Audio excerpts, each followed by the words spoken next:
A lot of people.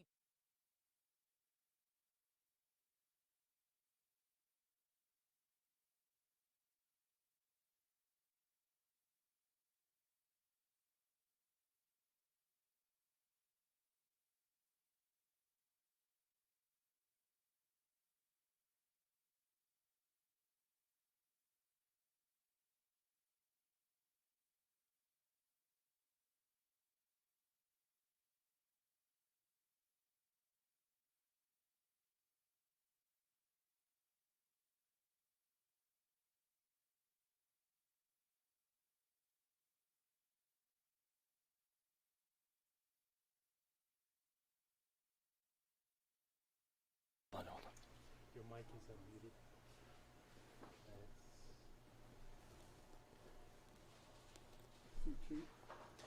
Well, good evening, everyone. I'm Dan Mars, and thanks for joining us for this 13 Plus newscast on this Friday night. We finally made it. The weekend is upon us. Well, as Americans prepare for the 2024 election, healthcare affordability is one of the top issues that voters want to hear candidates talk about. According to Kaiser Family Foundation, a survey, about half of U.S. adults say it's difficult for them to afford health care, and 1 in 4 say a family member of the household had problems paying health care in the last 12 months.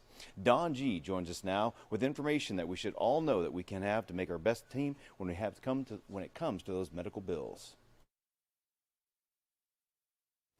A lot of people don't even go to the doctor when they think something may be wrong with their health because of the high cost and the fear of getting that bill, even if they have insurance. You've got to advocate for yourself when it comes to your health care journey. I wanted to try to help change the system so that everyone had health care from birth until death. Dr. Susan Bornstein walked away from her OBGYN practice to start Asclepius Initiative, passionate about driving change in insurance coverage to make health care more equitable, accessible, and cost-effective so everyone can get the care they need regardless of employment. I started it because I got so frustrated with the issues that my patients were having with cost and access to care. The cost surrounding healthcare leaves many financially stressed and mentally distressed. Bornstein says what's most annoying: commercial carriers and their rules and regulations and how they make it difficult for patients to get the care that they need. They have pre-authorization requirements that delay and deny care. In 2016, Becker's Hospital Review, a trade magazine that focuses on the American medical industry, found a staggering 80% of medical bills had some sort of error in them, resulting in billions of dollars in erroneous debt. Dr. Bornstein said it's just not acceptable. When you get a medical bill, you want to have 4 things. You want to have 3 documents and your memory.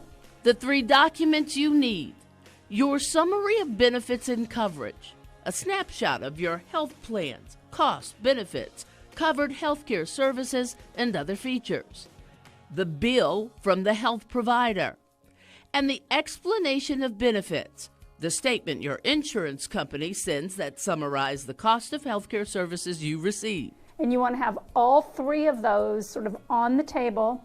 And when I say your memory, you also want to think back to what happened at the visit in question for which you have received this bill. Asclepius Initiative offers free webinars to help consumers advocate for their own health and well-being. Hi, this is Dr. Gramercy's office. Physically and financially. I think if you can learn to drive a car, you can learn to read this stuff. It's just all education. It's all intimidating until somebody unlocks the key. The bill should contain the date that you had the service, and it should describe what services you had done, what you were charged for those services. Then it'll tell you what the insurance paid and what you owe, and it should list separately everything that you had done. Then you want to look at your explanation of benefits form and make sure that that matches up with the bill. It may take some time, but it could save a lot of money if there is a mistake. I myself have had at least 3 examples that I can think of off the top of my head, because at the end of the day, it's your health and it's your wallet, and you want to make sure that you're doing everything that you can to advocate for yourself. Another tip for saving money is on your prescriptions. Use discount cards or coupons for medications. The cost of the prescription won't go towards your deductible, but the cheaper price may be worth it. Also, look at generic prescriptions when you can. If you buy medication in bulk, like a 90-day supply, you may save money. Some drug companies offer patient assistance programs for low-income, high-need people. To find and apply for those programs, you can usually visit the drug maker's website. Now, before you do anything, check with your doctor. Helping you make ends meet, I'm Dawn G.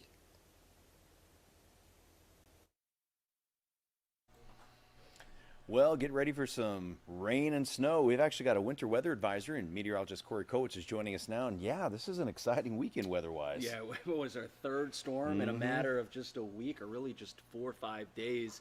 This last one we're going to have now, the 3 tomorrow, is going to be the coldest, and it's going to bring snow down to the lowest levels. We've been seeing that snow on top of the mountains like Mount Lemmon, you have Ski Valley there, and Sunrise up to our north and Snowbowl. So the big question, snow in Tucson. It's snow is a very volatile word, so I don't want to make any wide sweeping judgments or very confident, but there is definitely a chance. Some flurries maybe? Some flakes could definitely mix in with that snow. Fingers crossed. Fingers crossed. For the snow lovers, yes. Maybe not for driving, but we'll see. Let's dive into it now by taking a look now at our winter weather advisory we have here for the Tucson area, as well as the southeastern. So it does outline the Tucson metro, so it doesn't include the Tucson metro, but these winter weather advisories we've been putting out, if you've been following here, you could see that it's a little bit different. We normally have those little dots there that outline the higher elevations, but look how widespread this winter weather advisory is. So that means lower elevations are getting in on the mix on some winter weather, so that includes all of Cochise County, a lot of Graham and Greenlee County, some of Pinal, some of Pima, and all of Santa Cruz. This will be tomorrow, 5 a.m. to 7 p.m. We could see 1 to 3 for elevations above 4,000 feet and above 6,000 feet. So that's for the Sky Islands. They could see 3 to 8 inches. So let's first talk about what we have right now. It's the calm before the storm.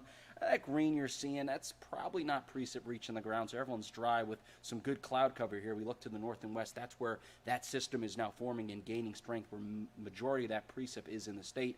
All that precip's going to move down from the north and west, impacting the Tucson metro possibly by the early morning hours tomorrow. Here's a projection at 4 a.m., becoming a lot more widespread by 7 a.m. And look how the snow levels really drop there by midday. Look at all that blue there. So that could mean Wilcox could get some snow according to this projection here. Sierra Vista, we could see another little wave of that moisture come through by 4 o'clock. And then by the time we get to 6, wrapping up there for your dinner time hour. And then by 9 o'clock, mostly out of the way. So here's what we could be looking at in terms of that lower elevation snow according to that model, possibly up to 8 inches in Loma Linda. That's a site on top of Mount Lemmon. Sonoyta, 4 inches. Tombstone, a couple inches. Wilcox, an inch. Bisbee, 4 inches. Nogales, 1 inch. Yeah, I'm naming places that aren't in the mountains here that could be getting in on that snow. It does say 0 in Tucson, but doesn't mean some flakes could fly. So here, breaking it down here with that elevation and projected snowfall, all rain for places that are below 2,500 feet. So that's west of Tucson. So that's northwest Tucson, towards Marana, out towards Sale. It's going to be all rain. But once we get to 2,500 feet in elevation, which is pretty much the elevation of much of the Tucson metro, that's where things could get interesting. Could see a few flakes to maybe a bit of accumulating snow in a place like Benson, Green Valley. A few flakes could fly in the Tucson metro. You get above 4,000 feet. Those are the higher valley floors like Sierra Vista, Oracle, and the lower mountains like Bisbee. You could see some up to 1 to 3 inches here, and above 6,000, that's the Sky Islands. They could see up to 8 inches additionally on top of Summer Haven. So here's some snow driving tips. Slow down. You'll have lower visibility, and you want to slow down to keep control of your car. 4-wheel drive in chains. That could allow for more traction and control. And overall, just avoid mountain travel. You're going to get more snow up there on the mountains. It's not as well lit, and it's a lot more windy, the roads. So we're talking about the precip, we're talking about snow. That means it's going to be cold. So cold, in fact, that tomorrow, down to 46, 22 degrees below average. That could break the record for the coolest low ever for that day. Record is 47. We're projecting 46. So putting in a historical context, it's just normally not this cool this time of the year, even though it is winter. And everyone's going to be well below average with that dark blue there on Saturday. So dark blue, you can barely even read the temperature there. We do warm up just a bit on Sunday, but it still will remain well below normal for your Sunday. So overall, a very chilly weekend on tap. But after that, you can see that we do start warming up. We clear out a bit, and by the time we get to Thursday, Dan, 74 degrees. So how about there a little pattern flip over the next 6 days? You know, I am absolutely loving it. And so 2,500, that's the magic number this weekend. It seems 25, 35. Somewhere around there. It's hard with those snow Yeah. levels. They're very unpredictable. But I'd say Tucson, right, in areas that are a little bit above elevation, could see those flakes tomorrow. So when it doesn't snow, I can have my little boys who are going to be so disappointed come after you. Yeah, blame it on me. It's all on me, guys. It's all I'll take Corey's it. fault. Well, thanks, Corey. Appreciate it. absolutely. And thank you so much for joining us tonight. We're going to leave you with a shot of, well, you can't see much. That's Mount Bigelow. It's dark up there. We'll see you back here on KOLD 13 News at 10.